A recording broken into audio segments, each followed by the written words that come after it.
Greetings everyone! Welcome to my Sonic Universe issue 87 review. Here we are, a new story arc that will supposedly resolve the Knuckles reassembling the Master Emerald plot. Here's a recap of the overall story. The reason Knuckles shattered the Master Emerald in the first place is a couple of outside parties want it for themselves, whether it be alien threats or gun agents. He spent some time traveling the Shattered World collecting pieces until he met up with Sonic's team. Amy volunteers herself to help Knuckles find Emerald Shards thanks to her Mystic Melody tracking ability.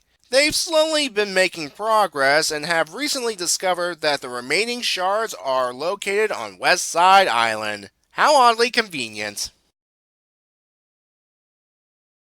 We begin with Knuckles climbing down a cliff to rescue not only a shard, but a small eagle. Wait a second, this looks awfully familiar. Oh yeah, this is the same cliffside shard and eagle Sonic visited in Worlds Unite Part 1. Slight problem though, when Sonic arrived, it looked like it took place around Green Hill Zone. I'll get more into that later. Anyway, after making sure the eagle's okay, Knuckles and Amy remind the audience that they're on a timetable, and if they fail, Angel Island could say, fall into the mantle or on top of a populated area. Valid concerns, but you're not entertaining the notion that it could possibly land in the ocean like it did in the past? So they're on the clock, huh? Well, Amy and Knuckles head off to Castle Acorn. Amy says it's to ask King Acorn for permission to search the island for the shards. She quiets the Echidna by saying if the tables were turned, would Knuckles be okay for outsiders to wander around his island unannounced? Things keep getting better for Knuckles because in the throne room with King Acorn is Team Dark, the ones partially responsible for Knuckles shattering the Master Emerald in the first place. We learn that they're also asking King Acorn for permission to search the island. Yeah, this is getting awkward. The mood gets confrontational between Knuckles and Shadow before Rouge moderates the situation. The reason Team Dark's here? They're hunting Eclipse and the Dark Arms on the island. With the mass amount of shards on the island, Knuckles comes to the conclusion that Eclipse is gathering them for his purposes. So yeah, looks like the two groups are teaming up. King Acorn gives his permission, and soon we see a darker side of this guy. He hopes that Gun isn't reverting back to its old ways. Relations between Gun and the Acorn Kingdom were so tense that it led to King Acorn trusting Dr. Eggman and his associate Dr. Snively. Yeah. Anyway, Amy will act as the King's liaison during this joint operation. Things are off to a rough start when Knuckles demands the Master Emerald Shards Rouge possesses. Not a good idea to hide something the Echidna can sense, my dear. She hands them over because there are bigger concerns at the moment. While riding the gun shuttle, the two sides discuss current events like Sonic traveling the world to help fix it, and the majority of Gun focusing on humanitarian aid and keeping the people safe from Dark Gaia monsters, which would explain why they're not helping Team Dark with the Eclipse problem. The shuttle arrives at Mystic Cave Zone where the group detects not only a life form, but the remaining Master Emerald Shards down a pit. At the bottom is a place that even impresses Knuckles. They soon spot the Master Emerald? No, according to Knuckles, it's just a big, shiny rock, which makes Rouge happy. Nearby in the shadows, someone's watching them. Uh-oh. Another problem is Omega's sensors are affected by the crystals. But they still have their comm systems, so it's time to split up. Yeah, this'll end well. Amy and Rouge are off to have some girl time, while Omega is off to annihilate something by himself, leaving only Knuckles and Shadow. We all know what's going to happen next, especially with a shadowy menace. First, the girls discover another fake Master Emerald, only this one's not so nice. Next is Omega.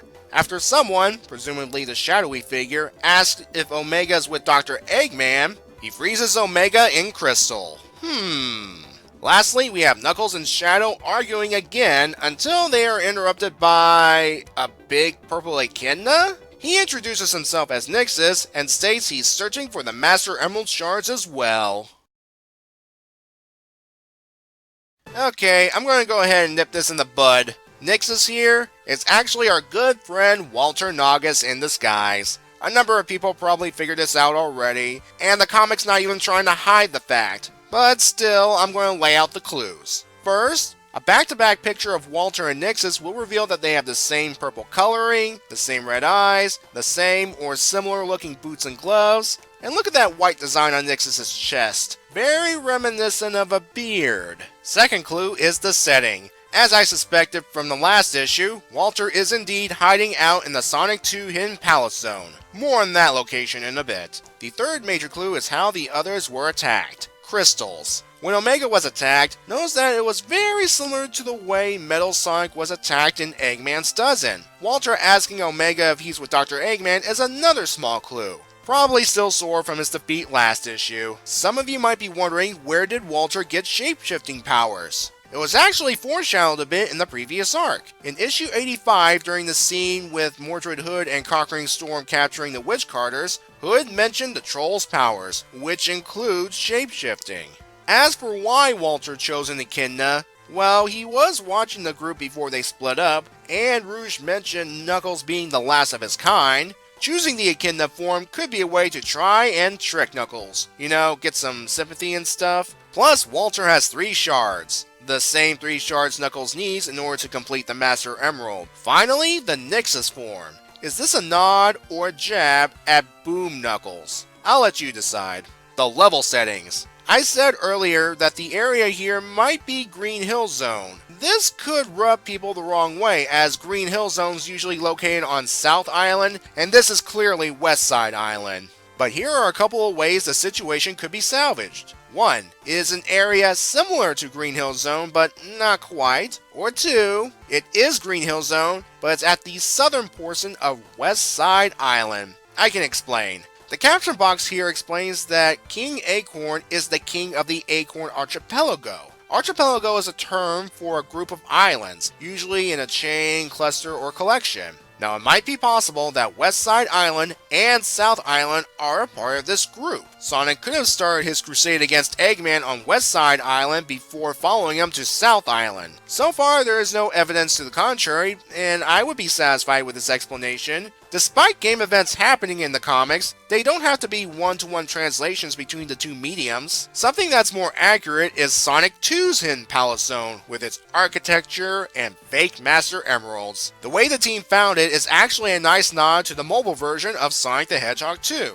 In that version of the game, falling down a certain pit in Mystic Cave Zone Act 2 will allow one access to Hidden Palace Zone. Said pit is the infamous Spike Pit in the original Sonic 2. You know the one. Having Team Dark as part of the story may rub some people the wrong way, but I don't mind it if the story is going where I think it does. Remember, Team Dark, well, mostly Shadow, was part of the reason Knuckles shattered the Master Emerald in the first place. We'll wait and see where this goes, alright?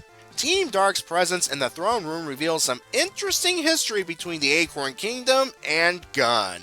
Adam Bryce Thomas does the penciling, and it's okay. Part 1 gets a score of 6. I know that's gonna rub some people the wrong way, but it's the start of a new arc, so it has some time to get things going. I did like some things such as the Mystic Cave Hidden Zone connection, and the interaction between Knuckles, Amy, and Team Dark, but then there are things like the constant reminder of what'll happen to Angel Island if they fail, and King Nigel Acorn's overuse of the word smashing.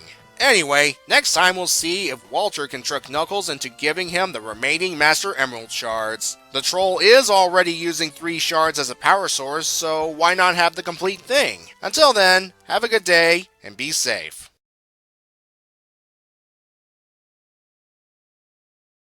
Oh, Rouge.